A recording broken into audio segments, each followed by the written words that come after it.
말씀 앞에 우리 잠시 기도합니다. 하나님, 이 시간 주의 음성 듣기 원합니다. 말씀하여 주옵소서. 참으로 부족한 자가 주의 말씀을 증거합니다. 주의 도구로 쓰임받게 하여 주옵시고, 주의 말씀을 듣는 모든 주의 백성들 귀를 열어주셔서 하나님의 음성을 듣게 하시고, 그 심령이 옥토와 같은 밭이 되어서 100배, 60배, 30배의 아름다운 결실을 맺게 하여 주옵소서. 예수님 이름으로 기도하옵나이다. 아멘. 여러분, 성경에는 세상의 가치관과 반대되는 가르침들이 많이 있습니다. 예를 들면 높아지고자 하는 자는 낮아져야 된다. 으뜸이 되고자 하는 자는 섬기는 자가 되어야 된다.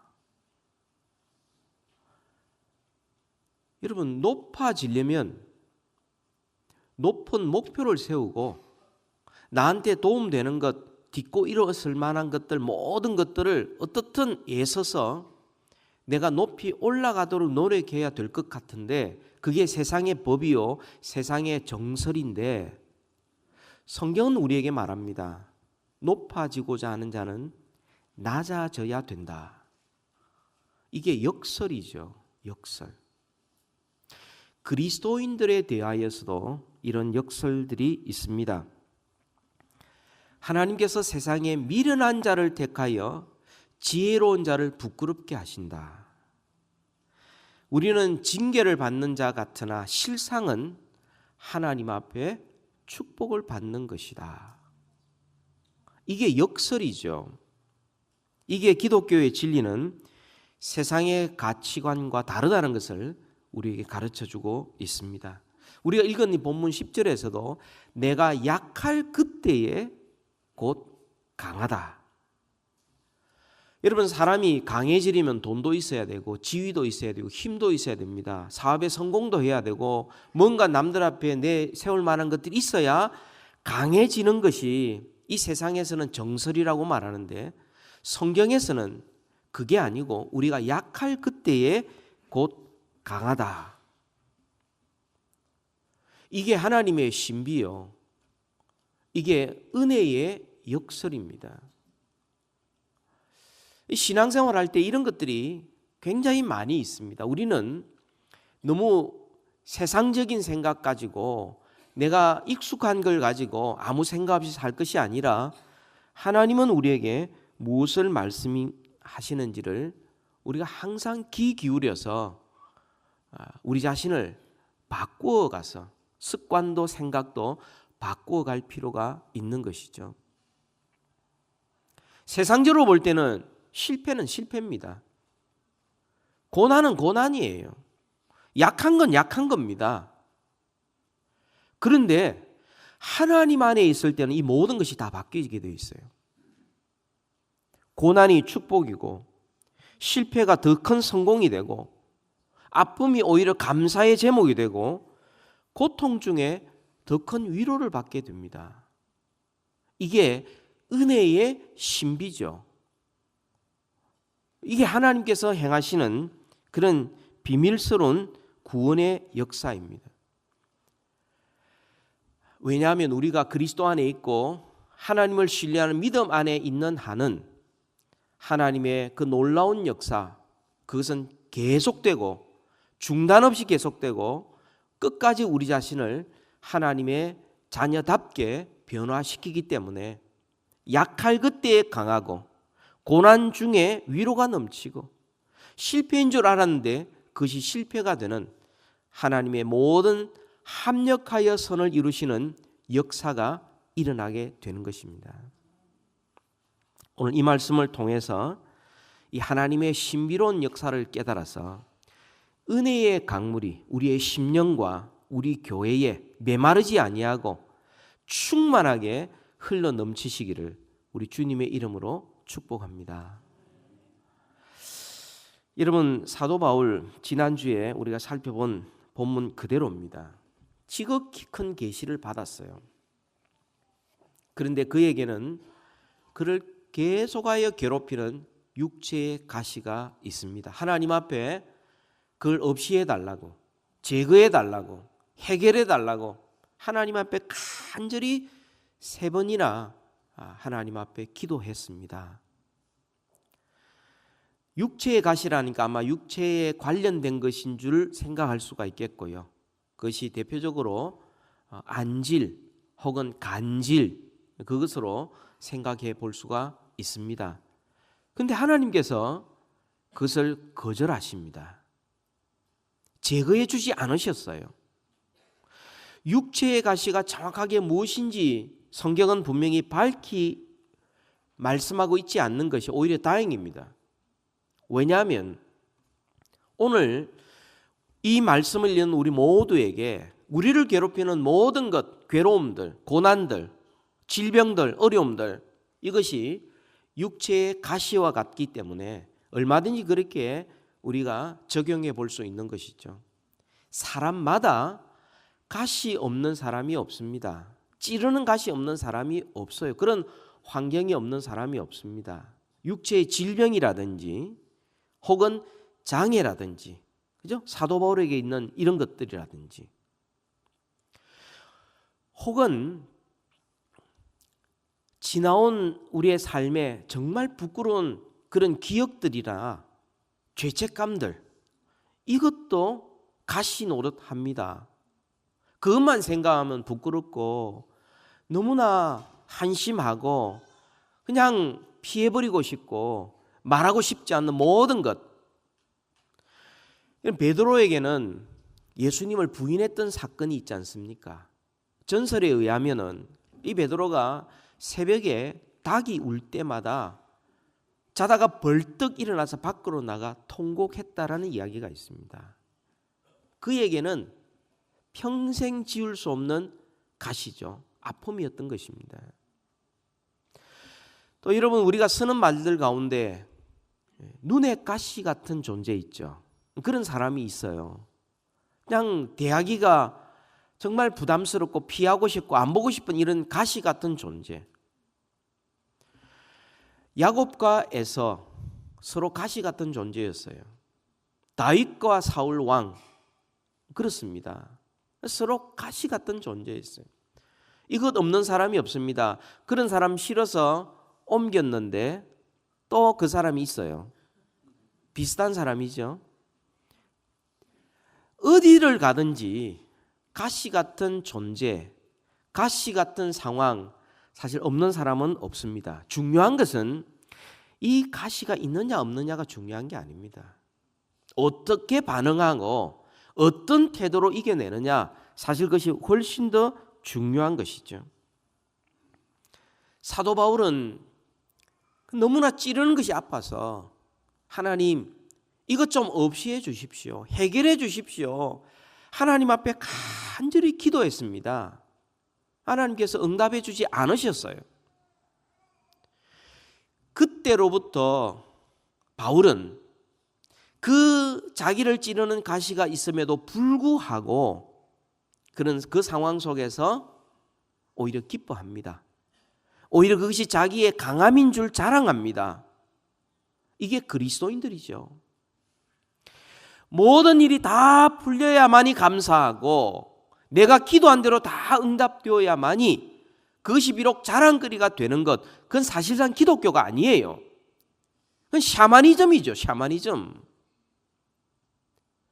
기독교라는 것은, 그리스도인이라는 것은 여전히 어렵고 여전히 힘들지만 그 속에서 위로부터 주시는 하나님의 은혜와 능력을 덧입어서 그 속에서 오히려 감사하고 오히려 자랑하고 오히려 그것을 이겨내는 사람들이 진짜 그리스도인들입니다.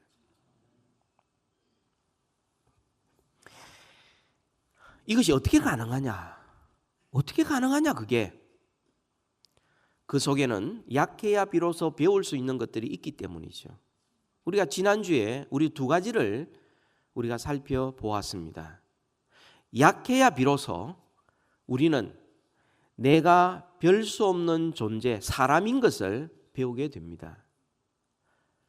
아무 문제 없으면 자기가 신인 줄 알아요. 전능한 줄 알아요. 생각대로 다 되는 줄 알아요. 그리고 영원히 사는 줄 알아요. 그런데 조그마한 바이러스 하나, 박테리아 하나, 그것 때문에 사람의 목숨이 왔다 갔다 하기도 하고요. 별 수 없이 하는 사이에 다치기도 하고요.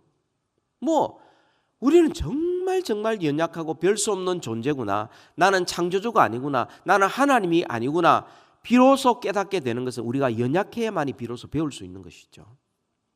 또 연약해야 비로소 우리는 하나님을 의지하는 방법을 배우게 됩니다.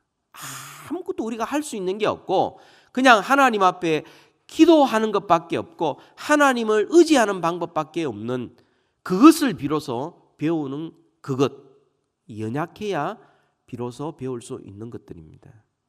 오늘은 지난주에 이어서 또 나머지 세 가지를 우리가 살펴보려고 합니다.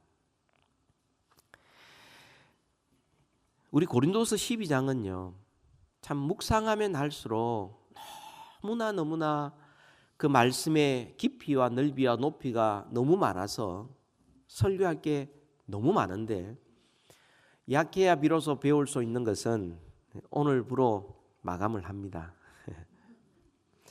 세 가지를 우리가 살펴봅니다. 약해야 비로소 우리는 지금까지 우리가 살아왔다는 것이 하나님의 은혜였음을 비로소 배울 수가 있습니다. 바울이 주님 앞에 육체의 가시가 없어지기를 하나님 앞에 간절히 3번이나 기도했는데 하나님의 응답이 뭐냐면 9절에 나에게 이르시기를 내 은혜가 내게 족하다. 이게 뭐냐면 은혜는 넉넉하다는 겁니다. 더 이상 받을 필요도 없이 충분하다 하는 것입니다. 주님의 대답은 이겁니다. 주님, 제가 이 육체의 가시만 없으면 너무 좋겠는데요. 주님을 더 잘 섬길 수 있겠는데요. 신앙생활도 잘할 수 있고 사역도 잘할 수 있겠는데요. 그랬을 때 주님께서 말씀하시기를 내 은혜는 지금도 충분하다는 것입니다. 이걸 비로소 깨달을 수 있어요. 여러분, 육체의 가시와 같은 우리의 연약함, 그것이 처음에는 아주 낯설게 우리에게 다가옵니다. 은근히 다가옵니다.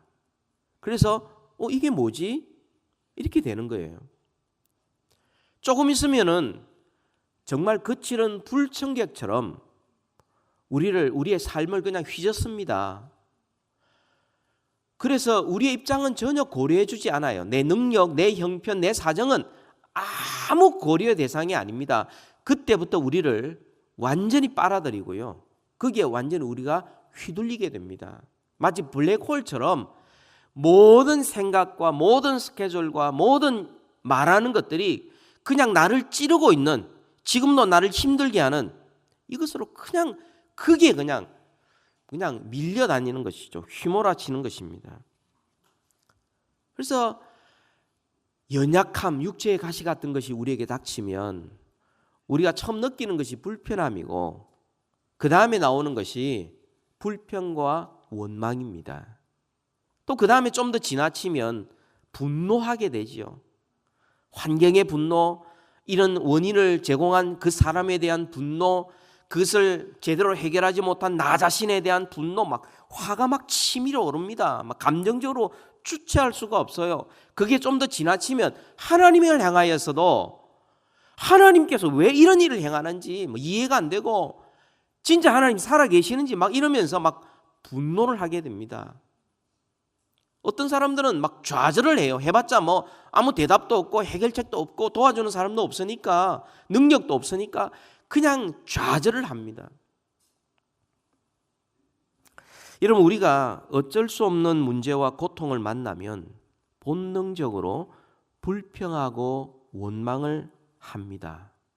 마치 우리에게 그런 권리가 있는 것처럼 생각을 해서 그렇게 합니다. 근데 여러분, 한번 솔직하게 한번 생각해 보십시오. 우리가 그럴 권리가 있습니까? 우리에게 닥치는 모든 시험, 가시와 고난, 아픔들 우리가 선택할 수 있는 권리가 있습니까? 그걸 내가 내 마음대로 조절할 수 있는 능력이 우리에게 있습니까? 한번 솔직하게 우리 자신에게 물어보십시오. 지금까지 문제를 만나지 않고 살아왔던 것이 과연 우리의 능력 때문이었습니까? 아닙니다. 지금까지 우리가 살아오게 된 것, 여기까지 오게 된 것은 전적으로 하나님의 은혜였었습니다. 뿐만 아니라 여러분, 또 가시와 같은 문제를 만나면 당장 불편함을 실감합니다. 계속 우리를 힘들게 하기 때문에 문제가 해결되기까지 고통을 계속해서 느낍니다. 그래서 우리가 불평하고 원망하고 분노하고 좌절하고 이렇게 되는 거죠. 불편하다는 거죠. 평소답지 않다는 거죠. 여러분, 한 번 더 생각해 보십시오. 지금 내가 불편하다는 것은 그것이 우리에게 오기 전까지는 우리가 너무 편하게 살았다는 반증이 아닙니까? 그동안 우리가 하나님의 신실하신 공급과 도우심을 받았음에도 불구하고 우리가 그것을 전혀 모르고 있었고 감사하지도 않았고 그걸 너무나 당연히 여겼던 것은 아닙니까?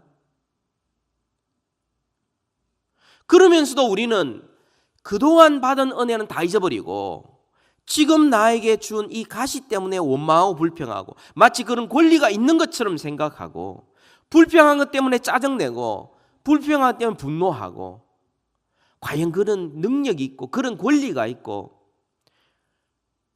그런 하나님의 은혜를 받았으면서도 감사치 못하고 당연히 살았던 우리 자신을 돌아봐야 될 텐데 오히려 사람들에 대하여 오히려 환경에 대하여 나 자신에 대하여 하나님에 대하여 불평하고 원망하는 것 얼마나 어리석은지 모릅니다. 우리가 이렇게 둔합니다.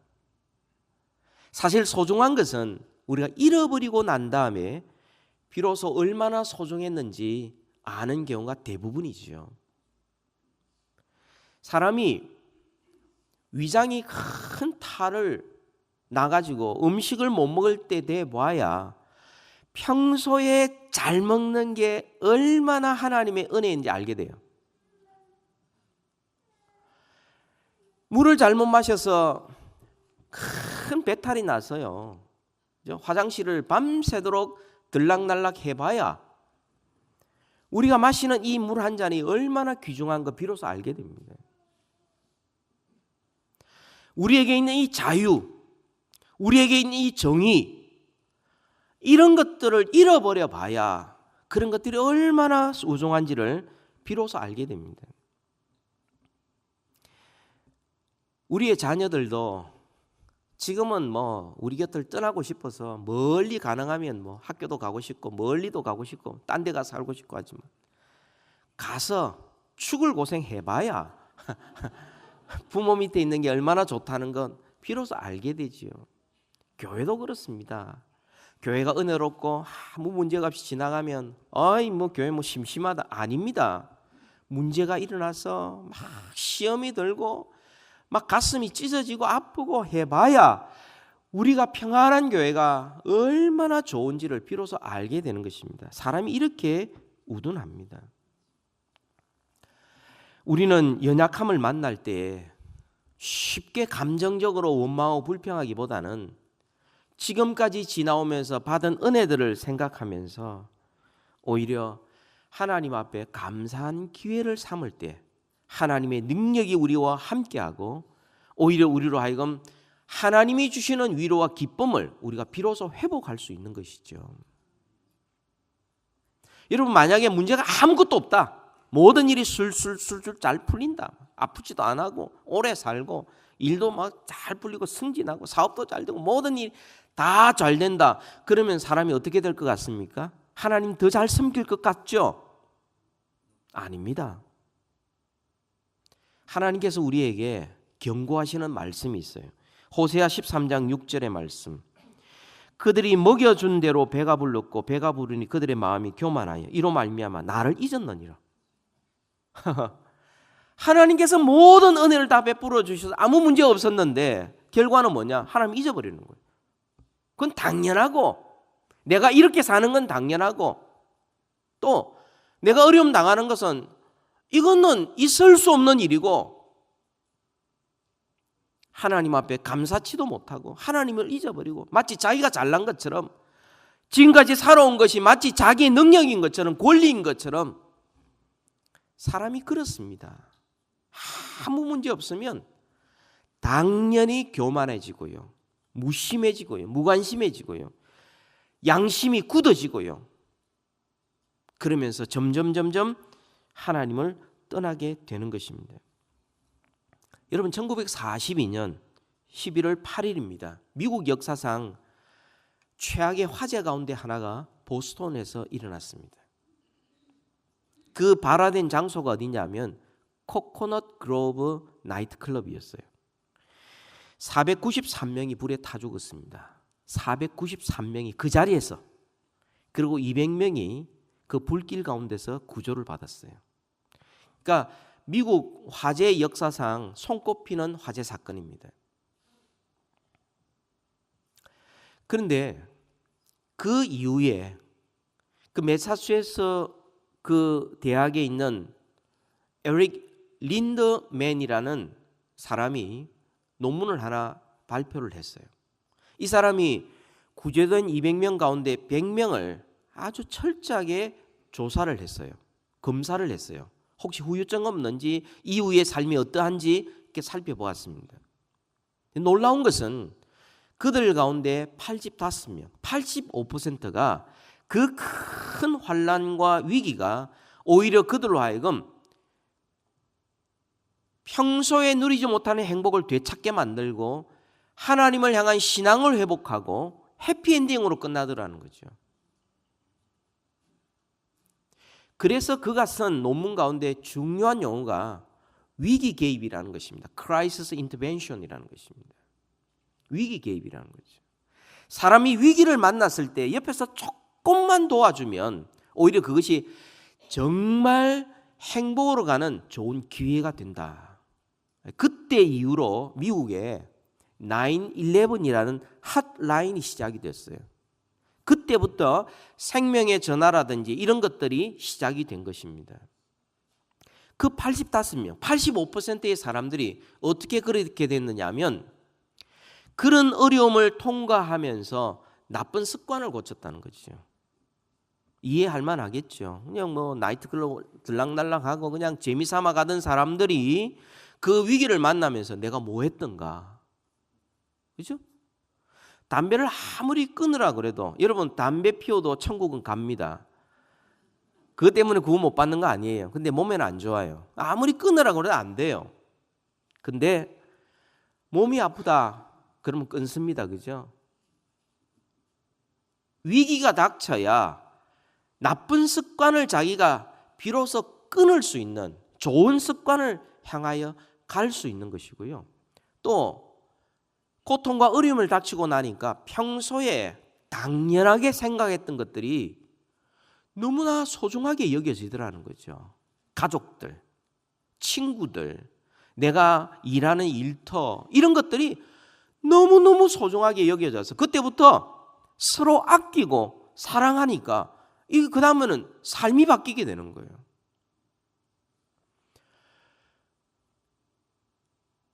우리가 연약하지 않으면 그냥 건강하게 살고 아무 문제 없이 살고 그냥 살면 이게 당연한 줄 알아요. 감사한 줄도 모르고 소중한 줄도 모릅니다. 연약해야 비로소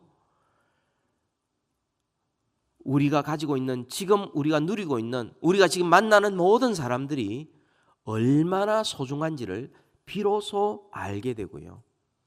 연약해야 비로소 우리가 지금까지 받은 은혜가 충분하였다는 것을 배울 수가 있습니다. 여러분, 우리 가운데 가시와 같이 우리를 찌르고 우리를 아프게 하고 우리를 힘들게 하고 우리를 고통스럽게 만드는 것이 있다면 쉽게 원망과 불평하지 마시고 지금까지 살아왔던 것이 하나님의 은혜요 도우심이었다는 것을 우리가 생각하면서 오히려 감사하며 살아갈 때에 우리의 삶은 하나님 앞에 더 능력 있는 삶이 될 것이고 더 기쁨이 충만한 삶을 살아갈 수 있을 것입니다. 두 번째로, 연약해야 우리는 비로소 순종하는 방법을 배울 수가 있습니다.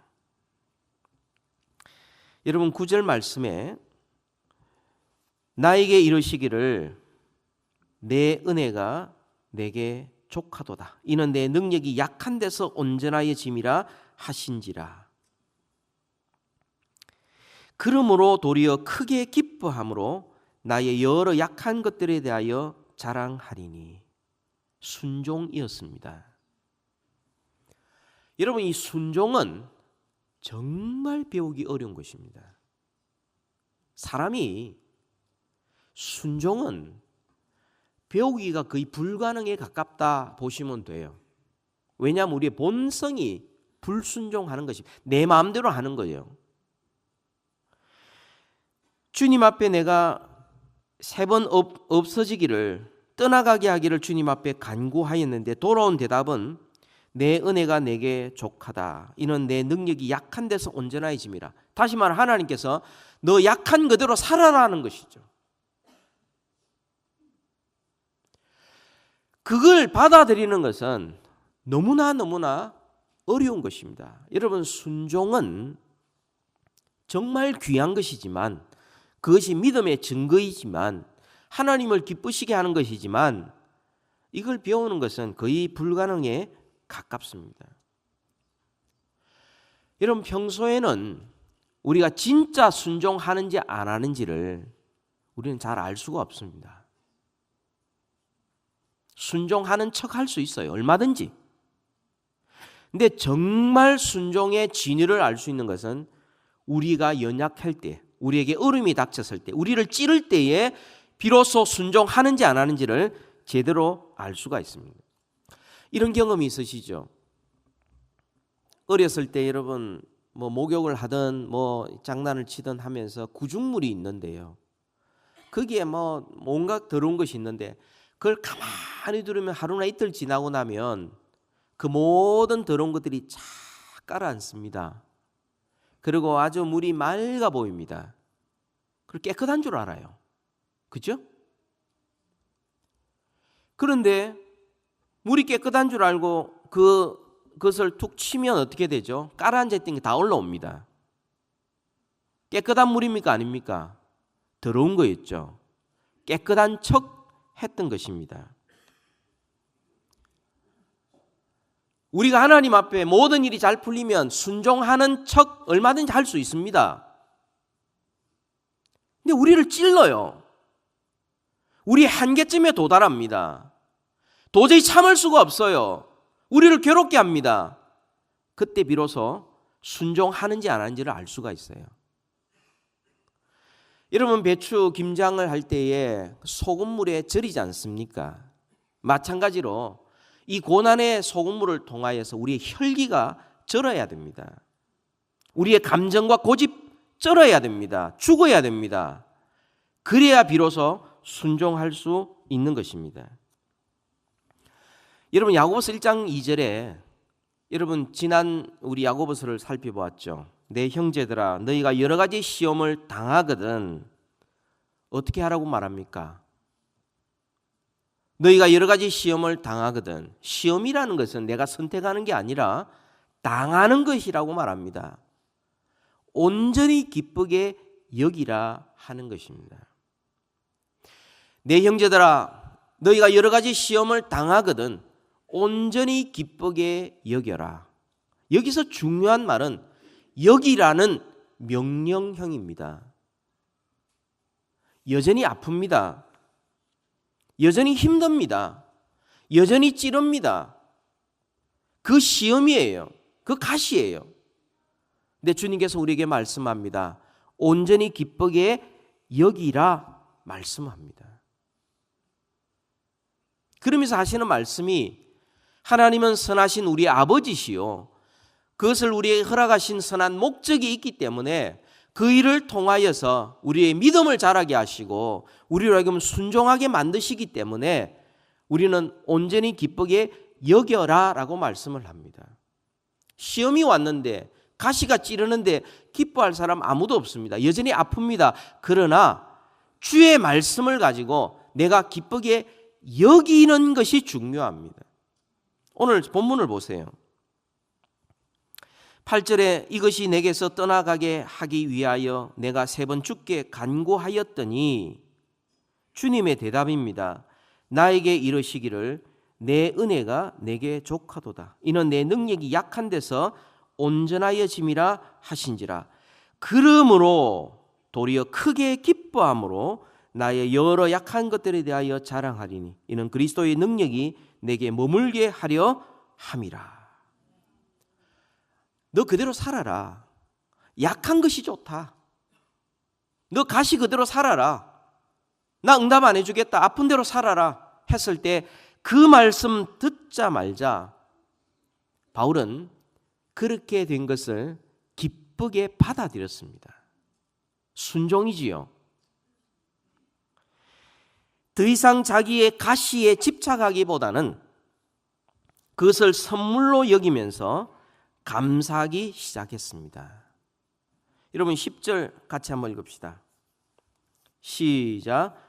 그러므로 내가 그리스도를 위하여 약한 것들과 능력과 궁핍과 박해와 곤고를 기뻐하노니 이는 내가 약한 그때의 강함이라. 약한 것, 능력, 궁핍, 박해, 곤고, 아픕니다. 힘들어요. 근데 하나님께서 여러 가지 시험을 당하거든 온전히 기쁘게 여기라는 그 말씀, 그거 기억하고 하나님께서 내 은혜가 내게 족하다, 약할 그때의 강함이다 라고 말하는 그 말씀을 듣자 말자 그것을 받아들이면서 그것을 감사하고 기뻐하기로 의지적으로 작정을 했습니다. 감정적으로 아픕니다만 그러나 그는 하나님 앞에 순종하기로 작정한 것입니다. 순종할 때에 그리스도의 능력이 머물러서 그를 강하게 만들었습니다.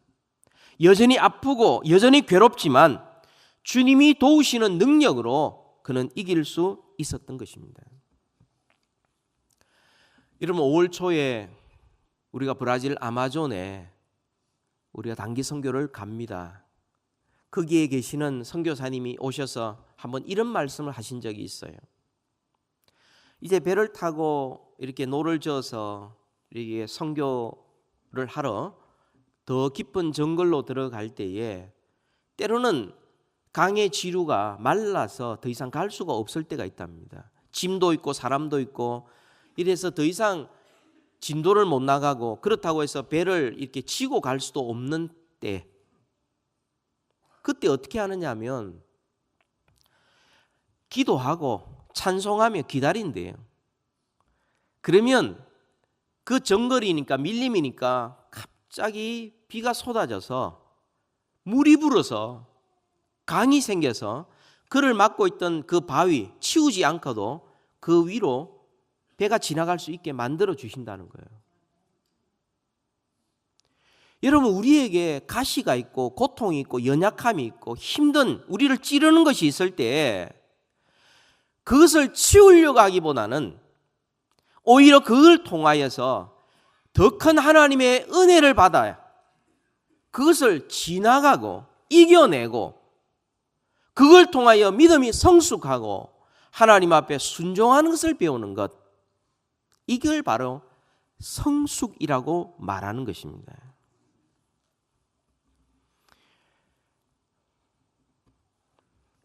사도 바울의 모습이 바로 그런 모습인데요. 이건 예수님께서 우리에게 보여주신 모범입니다. 예수님의 삶이었어요.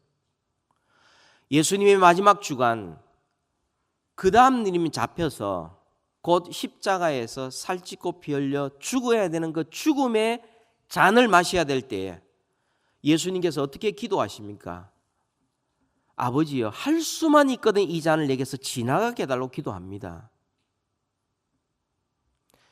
그러나 주님은 그 잔을 마시라고 말씀하셨을 때 어떻게 합니까? 주여 나의 원대로 마옵시고 아버지의 원대로 되기를 원하나이다. 처음에는 자기의 소원은 고난의 잔이 지나가는 것이었어요. 죽지 않고도 그 일이 이루어질 수 있다면 그렇게 되는 것이었습니다. 하나님의 소원과 자기의 소원이 달랐었어요. 그런데 하나님의 소원은 뭐냐면 그 고난의 잔을 마시라는 겁니다. 피하지 말라는 거예요. 죽음을 경험하라는 것입니다. 그때 예수님은 기도하시면서 나의 원대로 마옵시고 아버지의 원대로 되기를 소원합니다. 아버지의 소원은 곧 나의 소원이 되기를 진정으로 소원합니다. 핏방울이 되는 것처럼 그렇게 기도하면서 그가 부르짖었던 것은 지나가는 것이 아니라 하나님의 소원을 자기의 소원으로 만드는 것이었습니다. 하나님의 능력을 덧입고 주의 은혜를 덧입는 것이었어요. 우리 성경을 한번 찾아보십시다. 히브리서 5장입니다.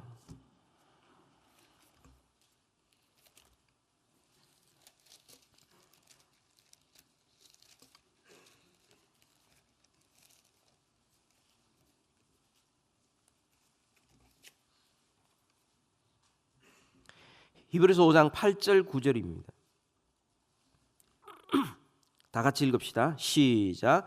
그가 아들이시면서도 받으신 고난으로 순종함을 배워서 온전하게 되셨은즉 자기에게 순종하는 모든 자에게 영원한 구원의 근원이 되시고.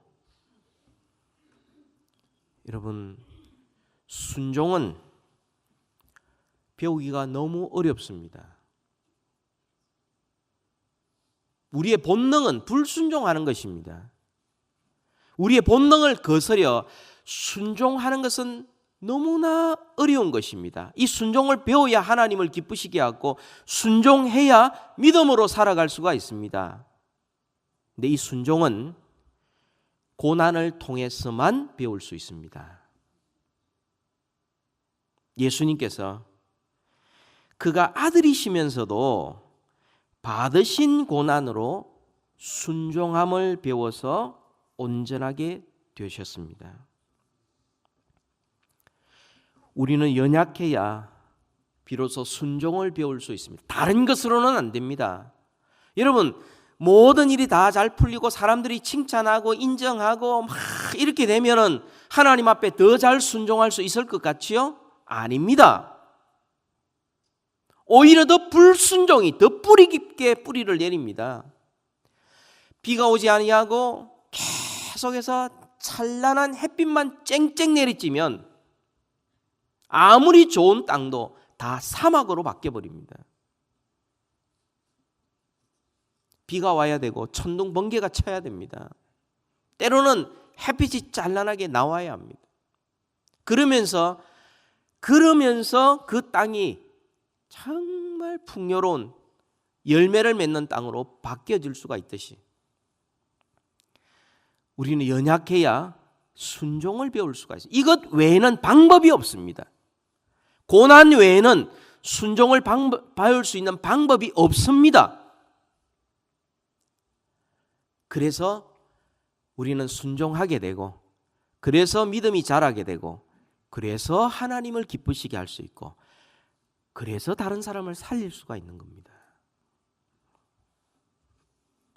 마지막으로 우리가 한 가지 더 살펴볼 것이 이겁니다. 연약해야 비로소 약한 사람들을 사랑하는 방법을 배우게 됩니다.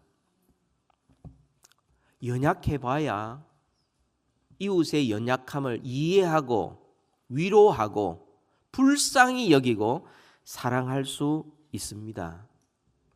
여러분, 지금 고린도 교회를 향하여 고린도 후서를 썼는데 바울과 고린도 교회의 관계, 바울이 고린도 교회를 설립했습니다.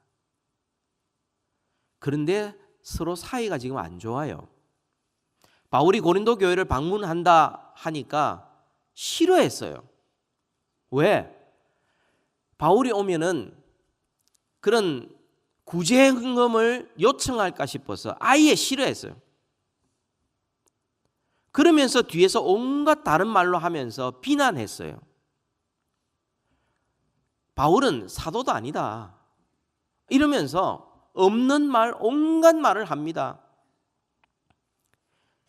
그런 사람들을 대하는 바울의 마음을 고린도서 12장 15절에서 이렇게 말합니다. 여러분 12장 15절을 제가 읽어 드립니다.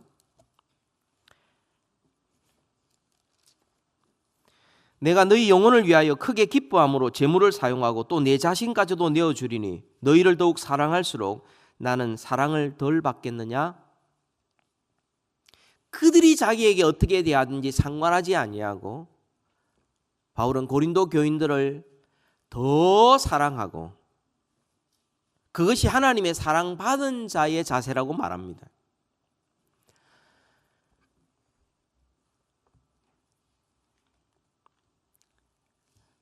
어떤 사람이 찌르는 말을 하고 옆에 사람을 힘들게 하고 막 했을 때 여러분 그 사람을 보면서 오히려 불쌍히 여기고 이해해 주려고 그러고 위로해 주려고 하는 사람은 그런 아픔을 아는 사람이에요. 얼마나 아팠으면 저럴까? 얼마나 여유가 없으면 저럴까? 얼마나 힘들었으면 저 정도밖에 못할까? 이해하고 사랑하려고 노력을 하는 거죠. 고린도 교인들이 그런 말을 할 때에 사도 바울의 마음에는 그겁니다. 그들이 여전히 가시를 가지고 있구나. 너무나 힘들구나. 내가 육체의 가시 이것도 어려웠는데 저들이 가지고 있는 그 마음의 상처와 힘든 것 생각해 보니까 불쌍히 여기는 마음을 가질 수밖에 없는 거예요. 이게 바로 성숙입니다. 성숙. 여러분 주위를 살펴보면 정말 어려운 사람들을 잘 도와주는 사람 어떤 사람입니까? 정말 구제하고 정말 장학금을 주고 정말 그들을 돕고자 노력하는 사람 어떤 사람입니까? 고난과 역경을 다 경험해 본 사람이에요. 그 가운데 성숙한 사람입니다. 마지막 성경 한 구절만 찾고 마칩니다. 고린도후서 1장 3절 4절입니다. 같이 한번 읽읍시다.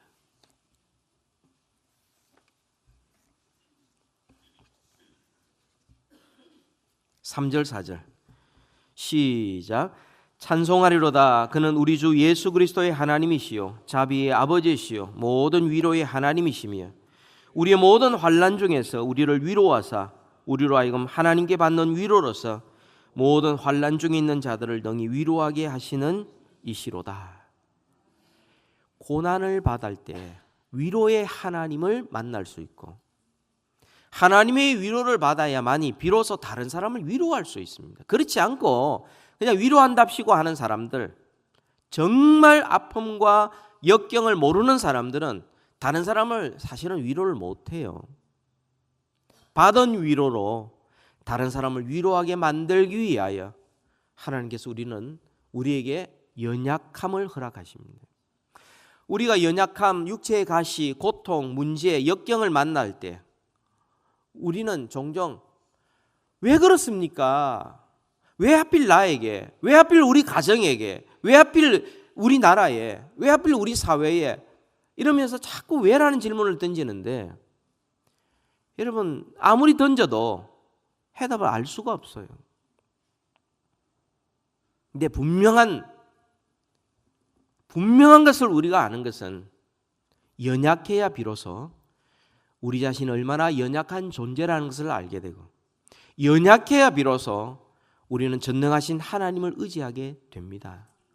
연약해야 비로소 우리는 그동안 지금까지 살아왔던 것이 하나님의 은혜였음을 깨닫게 되고 연약해야 비로소 우리는 순종하는 법을 배웁니다. 연약해야 비로소 우리는 약한 사람들을 위로하고 이해하고 사랑하기를 배울 수가 있습니다. 여러분들이 당하는 어려움과 가시와 고통과 문제들 여러분 그냥 지나가게 만들지 마시고 이 일을 통하여서 정말 꼭 배워야 될 것, 꼭 배우셔서 하나님 앞에 쓰임 받는 우리 모두 되기를 주님의 이름으로 축복합니다. 우리 한번 기도하십시다.